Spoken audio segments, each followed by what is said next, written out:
இது வந்து ஒரு பீஸ் வந்து 130 ரூபா வரும். பிரைடல் தான் போட்டு கட்டியிருக்கு. டபுள் லைன் போட்டு கட்டியிருக்கு. ஸ்பாஞ்சு வாழை தான், கம்பெனி வாழை தான். ஒரு பீஸ் வந்து 130 ரூபா வரும். இது வந்து ஒரு பீஸ் வந்து 200 ரூபா வரும். இந்த சைடு 12 முள் வரும், இந்த சைடும் 12 முள். டோட்டலாக வந்து 24 முள் வரும். இதுவும் பிரைடல் தான் போட்டு கட்டியிருக்கு. டபுள் லைன் போட்டு கட்டியிருக்கு.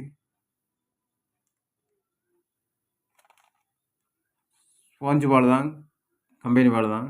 முக்கு சைஸ் வந்து 2. பீஸ் வந்து 200 ரூபா வரும். இது வந்து தாய் ஃப்ராக்கு 140 ரூபா வரும்.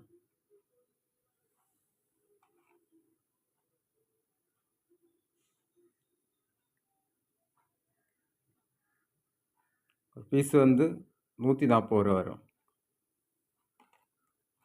தேவை இருந்தால் கால் பண்ணுங்கள், சப்போர்ட் பண்ணுங்கள். Okay friends.